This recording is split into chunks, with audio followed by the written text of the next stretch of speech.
Assalamualaikum warahmatullahi wabarakatuh. Perkenalkan, saya Alfiksan dari kelas 11 Elektro 2.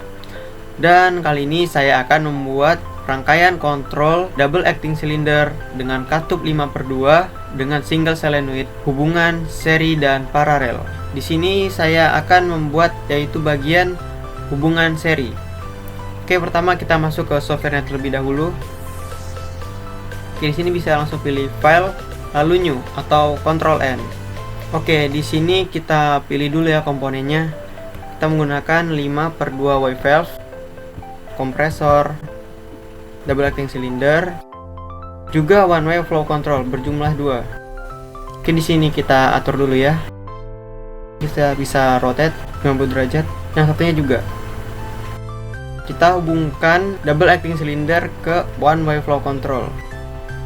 Selanjutnya katup 5/2 juga terhubung ke one way flow control, yaitu pada pin 4 dan pin 2. Selanjutnya adalah kompresor. Kompresor ini terhubung ke pin 1. Oke, untuk pin 5 kita bisa mengatur terminatornya. Di sini kita akan memilih yang berbentuk segitiga ini. Yang pin 3-nya juga. Selanjutnya kita atur katup 5/2-nya. Di sini menggunakan tipe right actuation spring return, dan untuk left actuation-nya dengan electrical-nya yang ini. Selanjutnya kita atur one way flow control-nya. Di sini kita atur tekanan anginnya menjadi 45% saja. Yang satunya juga. Tidak lupa kita tambahkan label di bagian electrical-nya. Setelah ini kita buat rangkaian electrical-nya. Di sini yang kita butuhkan seperti electrical connection yang 24 volt dan juga yang electrical 0 volt. Selanjutnya yaitu detent switch. Selanjutnya yaitu push button. Di sini tipe yang kita pilih yaitu normally open, max switch. Selanjutnya yaitu relay dan juga valve solenoid. Oke, kita atur dulu rangkaiannya. Oke, di sini electrical connection 24 voltnya itu terhubung ke detent switch. Lalu detent switch itu terhubung ke push button. Lalu push button itu terhubung ke relay. Lalu relay ini terhubung ke electrical connection yang 0 volt. Selanjutnya yaitu max switch. Max switch itu terhubung ke 24 volt.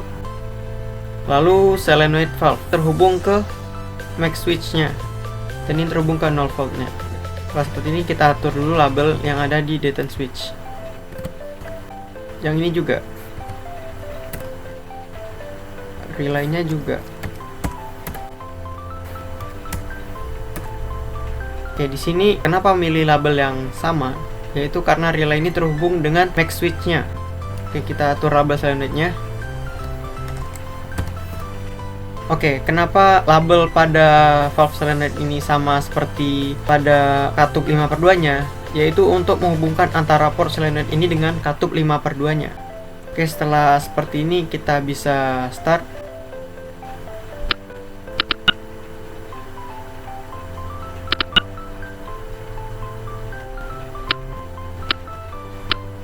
Oke, analisis yang saya dapatkan dari rangkaian kontrol ini adalah yaitu rangkaian ini saling membutuhkan. Yaitu ketika detent switch ini kita tidak hubungkan, lalu kita tekan push button-nya, dia tidak akan jalan. Dan juga sebaliknya. Jadi kita hubungkan dulu detent switch-nya, lalu kita hubungkan push button-nya agar maju penuh dan bisa kita lepas. Lalu mundur kembali. Oke, kita bisa save-nya terlebih dahulu. Yaitu oke, untuk hubungan paralelnya itu akan dilanjutkan oleh rekan saya. Sekian dari video saya, kurang lebihnya mohon maaf. Assalamualaikum warahmatullahi wabarakatuh. Assalamualaikum warahmatullahi wabarakatuh. Saya Habib Rizik.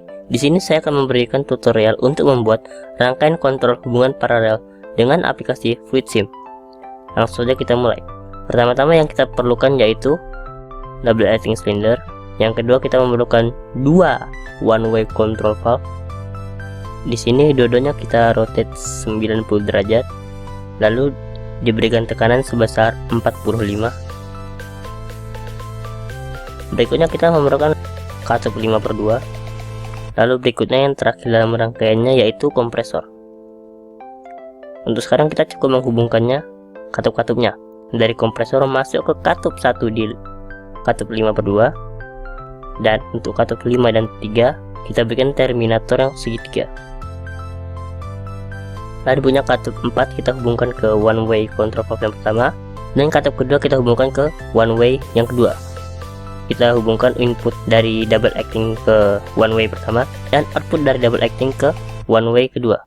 Lalu berikutnya di 5/2 kita beri di right actuation-nya kita beri spring return, dan untuk left actuation-nya kita beri yang ini.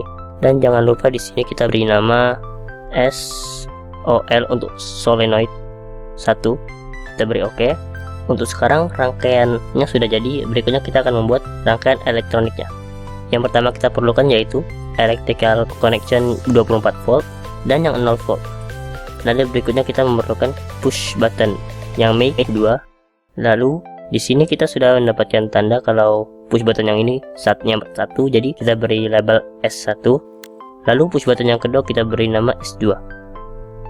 Berikutnya yang kita perlukan yaitu relay di bawah push button pertama. Jangan lupa diberi label R1.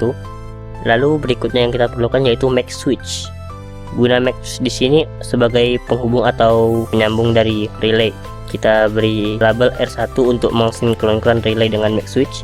Lalu berikutnya kita memerlukan valve solenoid. Pastikan valve solenoidnya berada di bawah relay make switch yang sudah tersinkron dengan relay pertama. Untuk solenoidnya kita beri nama sama seperti di katup 5/2 tadi, sol 1 untuk solenoid. Sekarang kita cukup menghubungkan titik 1 dengan input 24 volt, input 2 juga dengan 24 volt, serta input 3 dengan 24 volt juga. Lalu berikutnya titik dari push button pertama hubungan ke relay, lalu titik dari push button kedua hubungkan ke tengah-tengah di antara push button 1 dan relay 1. Lalu berikutnya dari make switch yang sudah tersinkron dengan relay 1 dihubungkan ke solenoid. Lalu berikutnya dari relay cukup hubungkan ke power connection 0 volt dan untuk solenoid juga. Kurang lebih rangkaiannya seperti ini. Sekarang untuk pengetesannya. Kita bisa lihat di sini angin sudah masuk tapi melewati keluaran dari double acting yang seharusnya tidak. Baiklah, untuk kita pertama mulai. Jika kita menekan start atau push button 1, maka relay akan mengirimkan sinyal ke make switch untuk menutup dan mengirimkan sinyal ke solenoid yang sudah tersinkron dengan katup 5/2 untuk meneruskan udara terkompres. Lalu jika kita lepas, maka akan kembali. Lalu berikutnya jika kita menekan push button kedua, hal yang sama juga terjadi. Mengapa? Karena di sini keluaran dari push button kedua itu terhubung dengan keluaran dari push button pertama. Jadi apabila push button 1 ataupun push button kedua ditekan, maka itu akan menghasilkan efek yang sama. Sekian tutorial dari saya, kurang dan lebihnya mohon maaf. Wassalamualaikum warahmatullahi wabarakatuh.